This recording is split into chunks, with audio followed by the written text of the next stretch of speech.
Hallo und herzlich willkommen zurück zu 911 Scales. Heute sind wir wieder am Porsche Zentrum Mannheim mit Laura Siepert. Hi. Und heute fahren wir den nächsten Boxer. Heute fahren wir Boxster GTS 4.0. Das ist vielleicht die einzige Sache, die man kritisieren könnte. Nö, warum? Ist doch gut. Okay, gut. Der Björn kauft so den. ist. Einfach genial.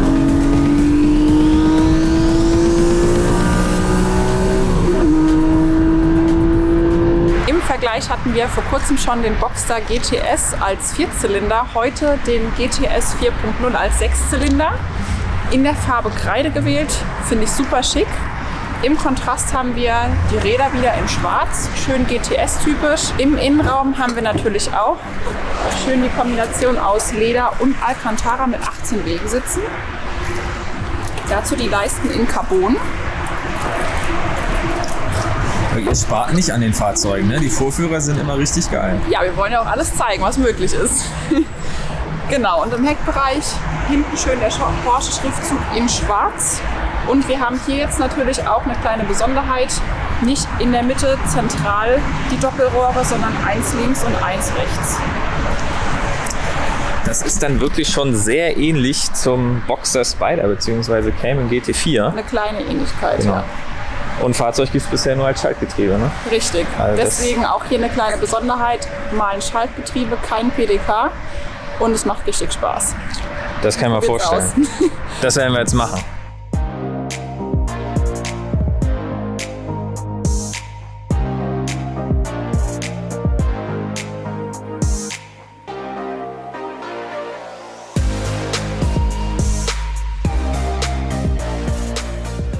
Ja, da haben wir uns mal einen anderen Spot ausgesucht, hier auf dem Parkhaus vom Flughafen in Mannheim. Hier war ich auch noch nie. Geiler Tipp von Björn. Den Björn haben wir auch wieder mit dabei. Der verschlingt hier gerade noch ein bisschen Brezeln. Und ja, die ersten Meter. Super Eindruck, tolles Auto. Der Motor macht seine Arbeit richtig gut. Man denkt gar nicht, dass da so ein riesen 4 Liter Sechszylinder unter dem in der Mitte da schlummert. Das ist schon wirklich ein riesen Motor. Und der hat auch richtig Drehmoment. Das spürt man echt. Also im Vergleich zum 718er GTS mit dem 2.5er Turbo geladen. Ich dachte, der Vierzylinder, der hat dann doch eine Menge mehr Drehmoment untenrum. Hat er bestimmt auch, aber der Unterschied ist nicht so signifikant, wie ich mir das dachte. Also der hier von 1.500, der drückt dann auch schon ein bisschen. Und umso höher man dreht, umso mehr drückt er natürlich. Beim Sauger ist das so. Der Björn und ich steigen jetzt wieder ein, rangieren hier runter und dann fahren wir mal ein bisschen aus der Stadt raus, weil das Auto ist nicht gemacht für die Stadt mit dem Schalter. Das möchte auf die Landstraße. Das möchte richtig gefahren werden.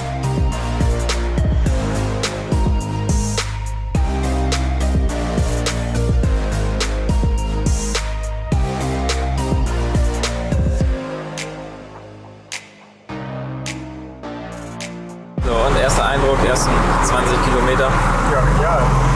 Ähnlich wie GT4. GT4 ist natürlich noch ein bisschen dramatischer, aber schon ein sehr geniales Auto. Also lohnt sich definitiv.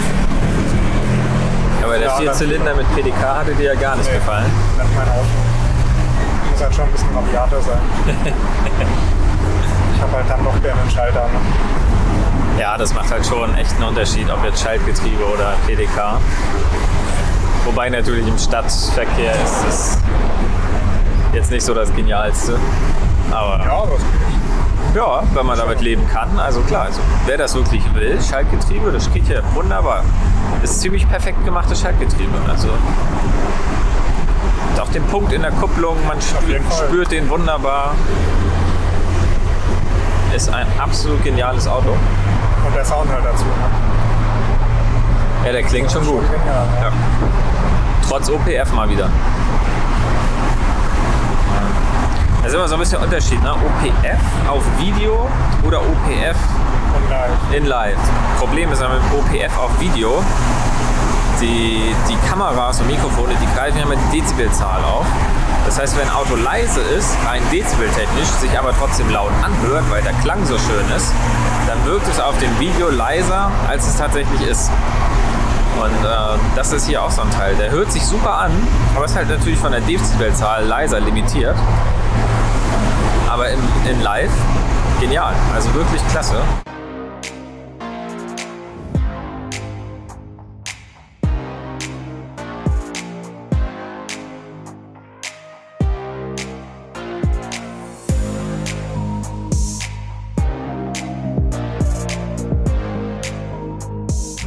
wer diese Videos sieht und noch nie im Odenwald unterwegs war oder einfach generell so am Neckartal entlang an der baden-württembergisch-hessischen Grenze, kann ich wirklich nur empfehlen, auch für Radfahrer, Wanderer. Ist wirklich traumhaft hier bei uns.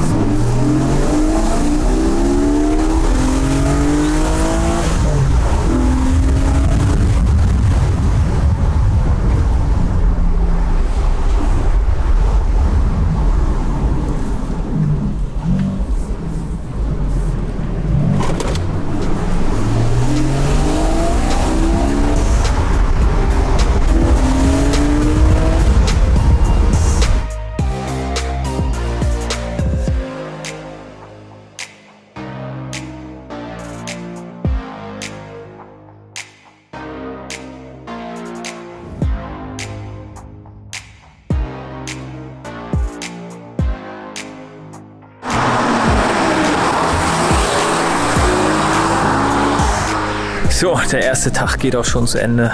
Der Björn und ich hatten schon eine Menge Spaß mit dem GTS hier. Auf jeden Fall. Der Björn ganz besonders, für den ist das im Prinzip der Favorite Porsche zurzeit. Und auch Perfekte Auto, ne? Ja, also auch ich muss sagen, ich finde nicht, was man an dem Auto großartig kritisieren kann. Er klingt gut, er ist extrem schnell. Ja. Also das muss man wirklich sagen. Ich hätte nicht gedacht, dass der so schnell ist. Also absolut ausreichend für den Odenwald hier. Ja, ja. Mit 400 PS. Kleines, leichtes Fahrzeug. Ist also ein PDK würde ich da nicht drin haben wollen.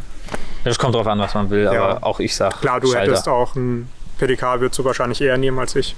Kommt drauf an, wofür. Ne? Also, wenn man den jetzt Daily fahren würde, hätte ich PDK genommen. Ist klar. Ich bin sowieso Sauger-Fan und das ist halt ein kleiner GT4. Ne? Ja, Von daher ja. kannst du entspannt hier komplett zweite Gang hochfahren. Also dritten brauchst du eigentlich so gut wie nicht. Ja, der zweite Gang ist Auf sehr lang. überwiegenden Strecken, ja. Das ist vielleicht die einzige Sache, die man kritisieren könnte. Nö, warum? Ist doch gut. Okay, gut. Ich find's geil. Der Ich Björn find's geil, kauft so wie den. es ist. Von daher Also bei Björn brauche ich gar passt nicht schon. probieren, das Auto schlecht zu Ich bin reden. überzeugt. Wie gesagt, das ist halt kleiner GT4. GT4 ist halt noch schärfer, ne? Aber Ja. dafür ist es ein super Auto. Ja, und komfortabel ist trotzdem. Ja, Also ich hatte jetzt nie ein dafür Problem. absolut, ja. Also Aber gut, im GT4 sind wir auch über 600 Kilometer von Italien nach Hause gefahren, in den 918er sitzen. Ging auch. Das passt schon. Also auch wenn ich von dem 2.5er Vierzylinder GTS schon extrem überzeugt war, jetzt hier der 4 Liter Sechszylinder, ist doch besser, ne? Ja. War doch eine gute Entscheidung von Porsche, das zu ändern. War halt auch mit PDK und so. War nicht meine Welt. Also Björn ist halt durch und durch Purist. Für den wurde dieses Auto jetzt gemacht und Ja. das ist natürlich auch gut, dass das Auto jetzt die Ansprüche, Sauger und Schalter. Sauger und Schalter, Mehr genau. brauche ich nicht. genau. Ist alles drin. Und da wollen wir mal gucken. Einen Tag habe ich noch vor mir. Morgen kann ich noch mal ein bisschen auf der Landstraße ausprobieren. Heute haben wir mehr Björn fahren lassen.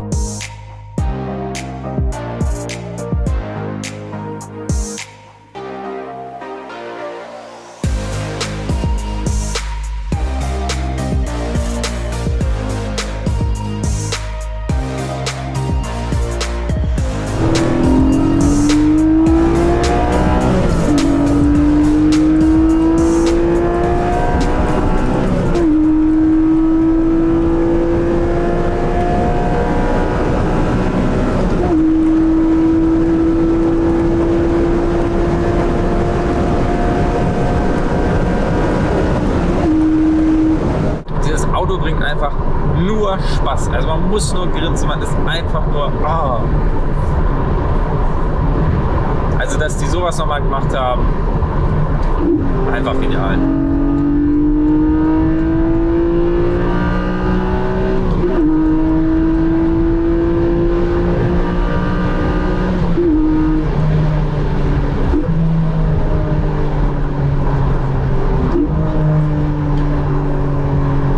Natürlich diese Autoblip-Funktion beim Runterschalten ist natürlich einfach nur amüsant.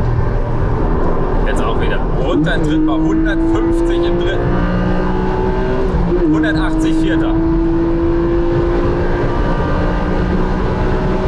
220 fünfter. Ja, und das Dröhnen von diesem 4-Liter-Motor, mega. Ich bin nie einen GT3 gefahren, nie einen GT3 RS gefahren. Aber für mich klingt es sehr danach. Da ist diese, aber 4,5. Kann man runterschalten.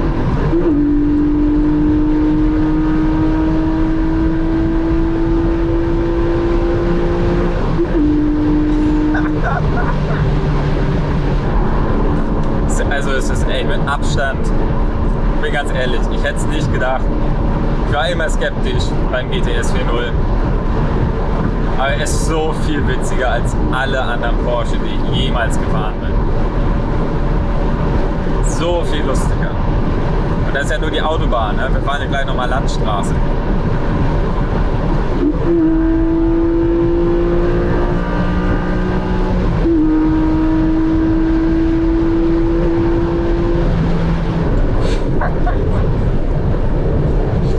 Gott, liebe ich dieses Auto.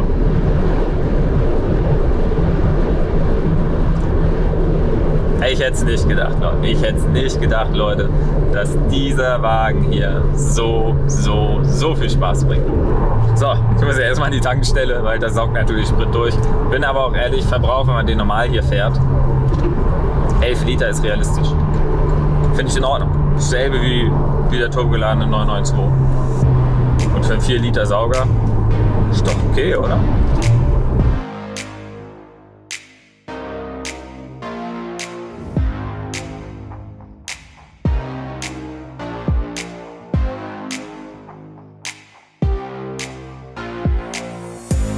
Ja, Autobahn kann der Kleine hier auch und zwar richtig gut, oder? Und der Klang ist doch krank. Der ist einfach so krank gut. Ich bin so verliebt in dieses Auto, das hätte ich nie erwartet, wirklich. Ich hätte es nie erwartet. Und ja, gleich wieder weiter hier in Odenwald. Und bevor ich euch gleich den Kollegen hier mal auf der Landstraße vorführe, weil das ist wirklich das Territorium für dieses Fahrzeug, zeige ich euch mal hier den Vorführer vom Porsche Zentrum Mannheim mal im Detail. Die Jungs und Mädels haben das wirklich wieder richtig gut gemacht mit ihrem Vorführer. Der sieht wirklich klasse aus. Das Fahrzeug ist komplett in Kreide, in diesem Grauton, sieht wirklich ganz cool aus. Persönlich nicht so meins, ich bin eher für kräftige Farben. Alle anderen Details sind aber schwarz und auch die ganzen Leuchten sind abgedunkelt. Also hier die Heckleuchte zum Beispiel. Das hebt dann den Farbton noch ein bisschen mehr hervor, sieht wirklich gut aus. Schriftzug hier am Ende ist nicht vorhanden, bei dem Fahrzeug hier weggelassen und der Porsche-Schriftzug ist in schwarz. Eine Sache, die ich bei der Vorgänger-Review von 718 GTS von dem Vierzylinder bemängelt hatte, war hier unten die Abgasanlage, dass mir das hier bei dem hier wohl nicht gefallen würde. Ja, ist jetzt tatsächlich so, mich stört schon gar nicht mehr. Was mir immer noch nicht so gefällt, ist, dass das ganze Teil aus Plastik ist. Die 2 einzelnen Endrohre, finde ich aber, sieht jetzt ganz gut aus. Und ja, so ist es meistens bei Porsche. Auf den ersten Blick gefällt es einem immer nicht, weil man immer den Vorgänger so sehr mag. Und dann ist man es mal gefahren und tada, man mag es halt trotzdem. Und ja, dieses Fahrzeug mag ich wirklich sehr und es ist einfach so unheimlich gut gelungen. Räder 20 Zöller, auch in schwarz. Bremsanlage hier ist bei diesem Fahrzeug in schwarz lackiert, als hätte da jemand meine Cayenne GTS Review vom Porsche Zentrum Mannheim gesehen. Passt natürlich sehr gut. Die wären ja normal in Rot und das wird wirklich nicht so gut passen. Hier in Schwarz, das sieht wirklich besser aus. Und die Bremsanlage, die ist auch wirklich extrem gut. Also wenn man da mal so von 250 auf der Autobahn runterbremst, alter Scholli, die funktioniert extremst gut. Lichtpaket ist hier das Bessere. Wieder ausgestattet. Porsche Zentrum Mannheim, die Vorführer sind immer sehr gut ausgestattet. Finde ich auch immer gut. Gestern Nacht mal ausprobiert. Wirklich eine tolle Lichtanlage, lenkt auch in den Kurven mit und allem drum und dran. Sieht natürlich auch noch besser aus als die normale. Front GTS spezifisch ist wieder das Sport-Design-Paket verbaut. Das sieht genauso aus wie auf der alten Review von dem 718 GTS von dem Vierzylinder, dem roten. Sonst ist bei dem Fahrzeug optisch außen nichts anders. Es ist im Prinzip nur hier hinten das Heck, wo die neue Abgasanlage verbaut ist. Die ist der einzige Unterschied, woran man jetzt einen 4.0er von einem Vierzylinder unterscheiden kann. Und sonst das Fahrzeug im Interieur. Porsche Zentrum Mannheim hat wieder dick aufgefahren. Wir haben das GTS Alcantara Paket verbaut. Das heißt, die Sitze sind mit Alcantara. Hier die Türleisten ist alles mit Alcantara. Und wir haben auch wieder meine Lieblinge. Die 18 Wegesitze sind wieder am Start mit dem Memory Paket. Ich habe es in ein paar anderen Reviews schon mal gesagt. Das ist wirklich so ein Must-Have. So kann man sich das einmal einspeichern und dann hat man es immer parat. Alcantara, bin ich ehrlich, ist nicht so meins. Hier in der Tür finde ich ganz cool. Ja, auch hier mit diesem Carbon-Zierleisten, das ist wirklich toll gemacht. Aber in den Sitzen selber, Das Problem ist, wenn man sich reinsetzt, das Alcantara, das haftet halt sofort an die ganze Kleidung. Ist ja auch der Sinn davon. Deswegen sind die ganzen Rennwagen auch mit Alcantara bestückt, damit der Fahrer sich möglichst wenig im Sitz bewegt. Wenn da jetzt ein- und aussteigt, man hat immer das Gefühl, das Auto zieht da ein bisschen aus. Also Alcantara, ich würde es wirklich jedem mal empfehlen, das auszuprobieren, im Porsche-Zentrum einfach mal sich in die Alcantara-Sitze zu setzen, damit man auch wirklich weiß, ob man das will. Sonst sind die natürlich mega. Also die Sitze sind, die 18-Wege-Sitze kann ich auch nur jedem empfehlen, der das Geld dafür ausgeben will. Hier beim GTS, finde ich, kann man das schon mal machen. Bei einem kleineren, wenn man jetzt nur einen normalen Boxer nimmt, ja, da soll man vielleicht auch ein bisschen im Budget bleiben, aber hier bei dem mega. Auch mit den ganzen Ziernähten, die Sitze, die sehen wirklich toll aus. Mit dem GTS-Schriftzug in der Kopfstütze und dann auch die ganzen Ziernähten um die Sitze herum und in den Sitzen. Das ist wirklich toll. Ihr seht schon, meine Jacke hängt hier. Das ist auch immer sehr praktisch. Und natürlich bei diesem Fahrzeug ist es so, das gibt es nur mit Schaltgetriebe. Anders gibt es das gar nicht. Und dieses Schaltgetriebe, das lässt dieses Fahrzeug so richtig zum Leben erwecken. Das ist was ganz anderes. Wirklich ist was ganz anderes, als wenn man hier ein PDK verbaut hätte. Ist natürlich jetzt sehr speziell für jemanden, der das liebt, wie mich oder auch Björn, ist das natürlich das Fahrzeug. Also da verliebt man sich sofort drin. Man kann frei machen, was man will. Das macht alles exakt so, wie man das will. Das ist wirklich schön. Und das, finde ich, stimmt auch für das Fahrzeug so ein bisschen. Das macht einfach exakt alles, wie man das macht. Das keine Assistenzsysteme im Prinzip verbaut. Das ist wirklich wenig. Man hat nur ein Tempomat. Ja, den haben wir hier unten wie gehabt. Nur einen normalen Tempomat. Es gibt auch keinen Abstandsradar, weil Schaltgetriebe. Also das heißt, man ist hier wirklich sehr auf sich alleine gestellt, was so aktive Assistenz anbelangt. Passiv natürlich alles klar, ne? Also Traktionskontrolle und so weiter ist alles vorhanden. Aber es gibt kein Abstandsradar, es gibt keinen Spurhalteassistent. Das gibt es hier alles nicht. Das muss man alles selber machen. Aber wenn man das will, dann ist das hier wirklich das Auto. Hier kann man fahren, wie man das möchte. Das ist wirklich was Feines. Sonst bei dem Vorführer hier ist die 2-Zonen-Klimaautomatik verbaut. Ja, das heißt, man kann die einfach einstellen, die macht alles von alleine. Das ist alles wie in dem anderen Fahrzeug, in dem roten Boxster, den ich schon reviewed habe. Und hier, was natürlich anders ist, das Sport Chrono Paket, der Drive Mode Selector hat nicht den Sport Response Button. Macht natürlich Sinn, man kann jetzt dann nicht vom Computer her das Schaltgetriebe von alleine schalten lassen. Deswegen kann man hier so festdrücken, wie man will. Das muss man halt tatsächlich hier machen. Für Puristen ist das hier wirklich das Fahrzeug. Ich kann wirklich nur sagen, das war mit Abstand der lustigste Porsche, den ich bis jetzt gefahren bin. Der hat wirklich Spaß gebracht. Und das zeige ich euch jetzt nochmal auf der Landstraße. Also auf geht's.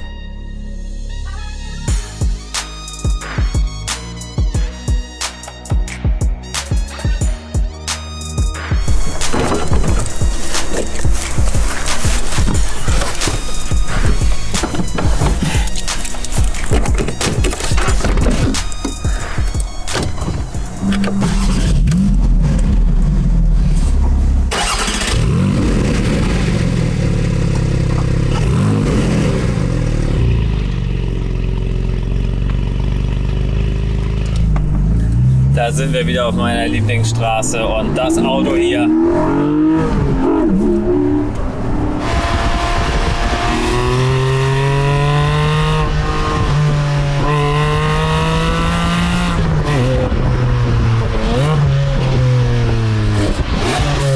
Muss ich noch mehr sagen? Oder ist das nicht einfach nur krass?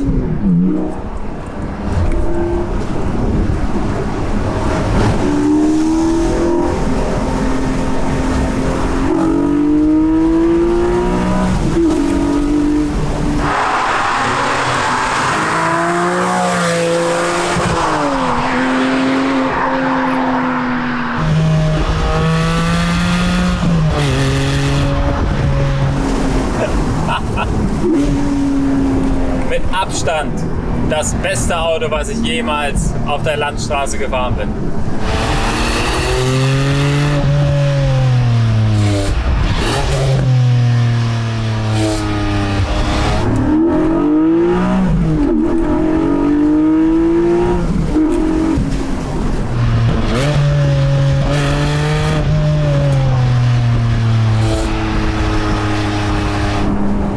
Einfach nur geil. Einfach nur ein geiles Fahrzeug.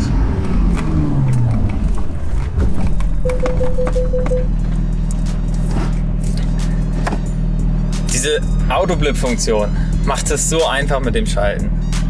Aber es bringt einfach so Spaß. Man ist komplett in der Kontrolle von diesem Fahrzeug und es ist einfach nur geil und die Power passt, 400 PS sind perfekt. Man ist nicht zu schnell, man ist nicht zu langsam. Es ist einfach das perfekte Auto für die Landstraße, der perfekte Sportwagen. Und das ist richtig aufgeregt. Wenn man das richtig gefahren ist man richtig aufgeregt. Das ist einfach toll. Und damit fahren wir zurück zum Porsche Zentrum und leider muss ich auch dieses Auto natürlich wieder abgeben.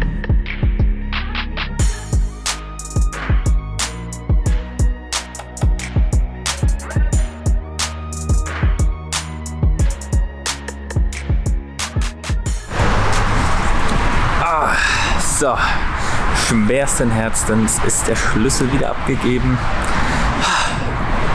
Also bei manchen Fahrzeugen gibt man den Schlüssel halt ab, sagt, okay, nächster Porsche. Aber bei dem hier, das war wirklich was. Also GTS 4.0 ist schon wirklich ein krasses Fahrzeug. Und ja, ist jetzt die Frage, was man dann noch nimmt, um das zu toppen. Das wird, glaube ich, schwierig. Schreibt doch mal unten in die Kommentare, was ihr als nächstes sehen wollt. Ich bin jetzt erstmal eigentlich Porsche gesättigt, könnte man meinen. Das ist wirklich genau mein Typ Fahrzeug. Und da kann wirklich wenig mithalten. Hier haben wir den 992, den aus einem anderen Video. Der war auch schon wirklich krass. War mir persönlich zu schnell, aber ich schon wieder sehen an diesem GT Silber Metallic. Geiles Fahrzeug, echt krass. Also da muss man schon sagen, 11er ist halt 11er, aber hier der Kollege, der hat schon echt angetan. Ich weiß jetzt ehrlich gesagt nicht, ob ich den als Cayman oder als Boxer nehmen würde. Hat er beide seine Vor- und Nachteile, aber ja. Schwierig, ich muss dringend sparen, dringend sparen, meine Sparrate erhöhen. Ich hoffe auf alle Fälle, euch hat dieses Video gefallen, so wie mir hier dieser Boxster GTS 4.0 gefallen hat. Wenn es das war, dann lasst doch gerne einen Daumen oben da, lasst ein Abo da, denn auch in Zukunft werden hier wieder eine Menge Porsches bewegt und ich denke, das wird euch sehr gefallen. Das war's bis hierhin, schaltet auch nächstes Mal ein. Bis dahin, Allah, ciao!